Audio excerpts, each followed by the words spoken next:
नमस्ते everyone, Monika astrology में आपका बहुत बहुत स्वागत है। आज हम बात करने जा रहे हैं कुंभ लग्न की और जुलाई महीने के राशिफल की। सबसे पहले शुरुआत करेंगे ग्रह गोचर के साथ। शुक्र 4 जुलाई से सिंह राशि में, बुध 1 से 6 तारीख तक कर्क में और 7 जुलाई से मिथुन राशि के अंदर जाएंगे।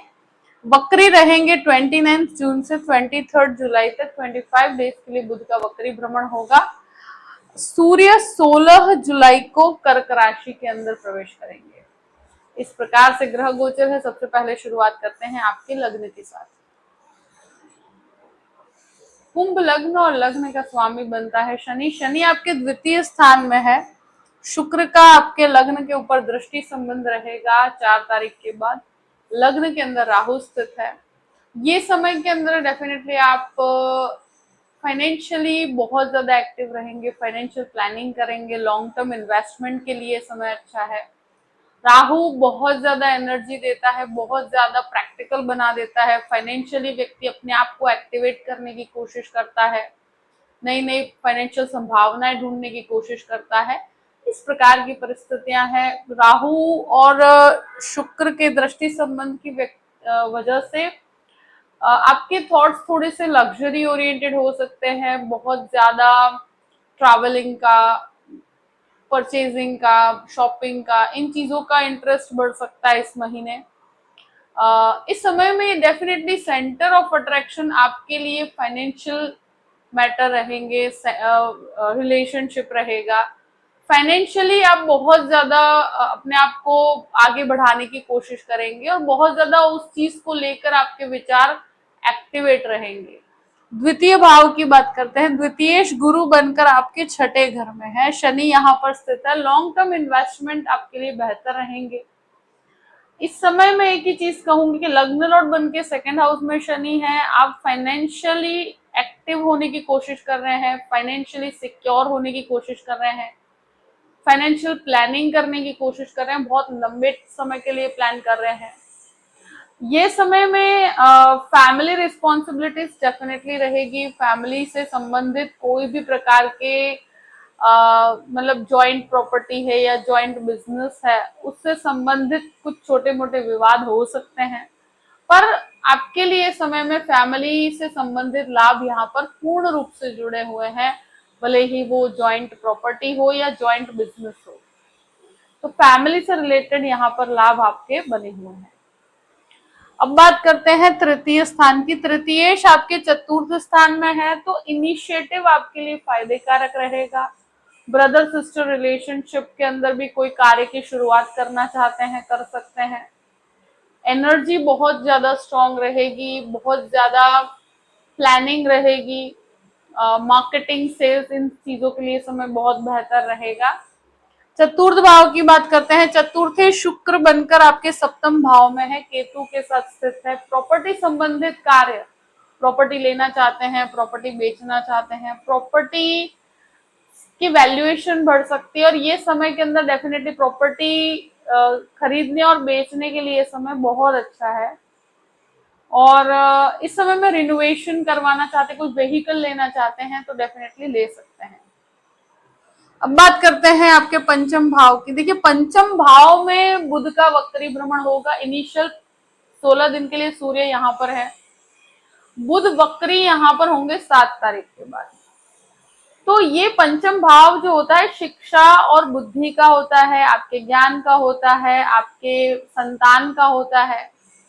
तो इस जगह पर जब बुध वक्री होंगे तो करियर रिलेटेड थोड़े से कंफ्यूजन यहाँ पर परेशान कर सकते हैं। संतान के एजुकेशन से संबंधित कुछ आपको कंफ्यूजन यहाँ परेशान कर सकता है, कहाँ पर एडमिशन लिया जाए। देखिए, जो आपके जिस चीज में आपका इंटरेस्ट है उस पे ही आपको फोकस करना चाहिए।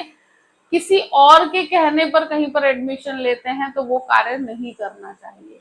दूसरी चीज, यहाँ पर इस महीने थोड़े कंफ्यूजन होंगे पर डिसीजन बहुत अच्छा आएगा। किसी की सलाह लेकर काम कीजिएगा। स्टूडेंट्स के लिए एजुकेशन से संबंधित भटकाव नहीं होने चाहिए। इस समय में हो सकता है कि कंफ्यूजन बहुत ज्यादा बढ़ जाए, एंजाइटी हो जाए, किसी चीज को लेकर बहुत ज्यादा विचारशील हो जाए। पर मैं एक ही चीज कहूंगी कि स्टूडेंट्स के लिए समय के अंदर डेफिनेटली फायदेकारक परिस्थिति है। एक रास्ता पकड़ के एक एजुकेशन उसको आप कंप्लीट कीजिए। कोई भी चीज को बीच में से छोड़कर किसी और के कहने पर कहीं पर एडमिशन ले लेना या कहीं पर भी आप चले जाना, पढ़ाई से संबंधित ऐसे निर्णय इस महीने में मत लीजिएगा। अगर स्टूडेंट्स के कोई डॉक्यूमेंटेशन या डॉक्यूमेंट्स कहीं पे सबमिशन करने हैं तो वहां पर भी आपको बहुत ज्यादा ध्यान रखना होगा, वहां पर गलती होने की संभावनाएं बनती है। इस समय में एक ही चीज है कि आप अपने डॉक्यूमेंट्स, अपने ईमेल राइटिंग, अपने स्पीच को लेकर बहुत ज्यादा केंद्रित रहिएगा, क्योंकि इसी से आपके आगे का जो भी मतलब कहीं पर भी यहाँ गलती ना हो। 2 से 3 बार चीजों को चेक करके आगे बढ़ना चाहिए। संतान के साथ कुछ बातचीत के अंदर विरोध हो सकता है, पर आई थिंक इस महीने शेयर मार्केट से संबंधित लाभ यहाँ पर बहुत अच्छे जुड़े हुए हैं और आपके लिए फायदेकारक परिस्थितियां हैं। अब बात करते हैं छठे घर की। छठे घर का स्वामी चंद्रमा है, छठे घर में गुरु है, बुध इनिशियल 6 दिन वक्री रहेंगे, सूर्य यहाँ पर आएंगे 16 तारीख के बाद। तो जिनके भी हार्मोनल प्रॉब्लम्स है, कोलेस्ट्रॉल से संबंधित समस्या है, उनको अपने स्वास्थ्य का इस महीने ध्यान रखना होगा। हेल्थ से कनेक्टेड बहुत बड़ी परेशानियां नहीं है, मगर फिर भी मैं कहूंगी कि इस तरह की समस्या है तो आपको अपने स्वास्थ्य का ध्यान रखना चाहिए। यहाँ पर कोई भी शत्रु आप पर हावी नहीं हो पाएगा। लोन का प्रोसेस अगर कहीं पर भी रुका हुआ है तो वो आगे बढ़ेगा।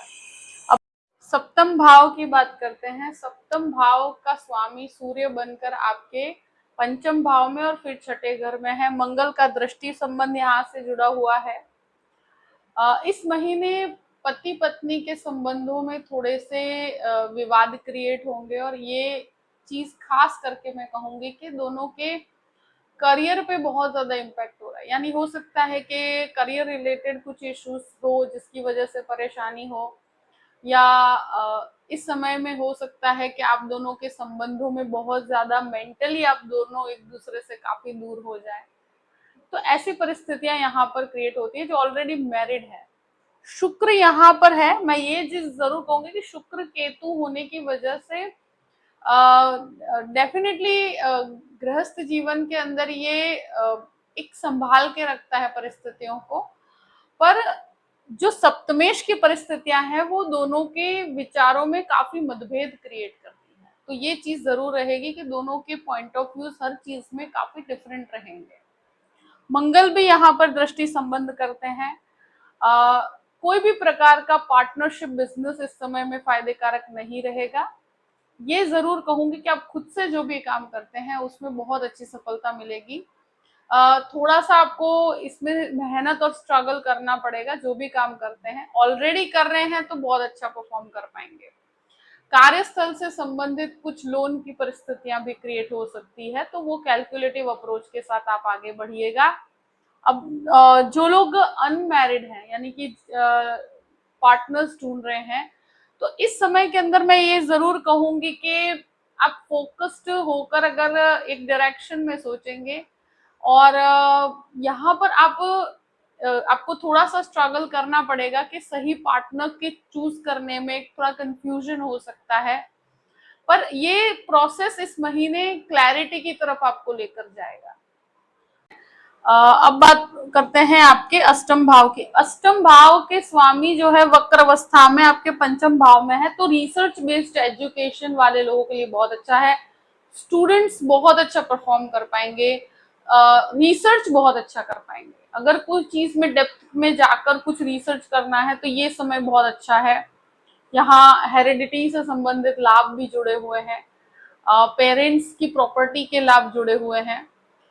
यहाँ पर एक चीज जरूर कहूंगी कि आप अपने इन लॉज से संबंधित भी लाभ यहाँ पर आपको प्राप्त होंगे। पर यह है कि ये महीने में किसी भी प्रकार का अगर कंफ्यूजन है तो किसी न किसी की सलाह लेकर आगे बढ़िएगा। अब बात करते हैं नवम भाव की। नवमेश जो है वो आपके सप्तम भाव में केतु के साथ स्थित है। भाग्य का स्वामी आपके सप्तम भाव में है, तो जो भी कार्य करेंगे उसमें कहीं ना कहीं भाग्य का सपोर्ट बना रहेगा। आप कोई कार्य छोड़कर कोई नए कार्य की शुरुआत करना चाहे, इस तरह की परिस्थितियां हो सकती है। इस समय में ये जरूर कहूंगी कि भाग्य के भरोसे पे कोई कार्य अगर आप शुरू करते हैं तो भाग्य यहाँ पर पूर्ण रूप से सपोर्ट करता है। अगर कोई डिजाइनिंग क्षेत्र में है, कोई भी प्रकार का आर्टिस्टिक काम करते हैं, कोई इंटीरियर का काम करते हैं, तो भी आप बहुत अच्छा परफॉर्म कर पाएंगे। अब बात करते हैं दशम भाव की। दशम भाव का स्वामी चतुर्थ स्थान में है, मंगल खुद के घर को भी देखते हैं, गुरु यहाँ पर स्थित देखते हैं, तो करियर संबंधित आप बहुत अच्छे रिजल्ट अर्जित कर पाएंगे।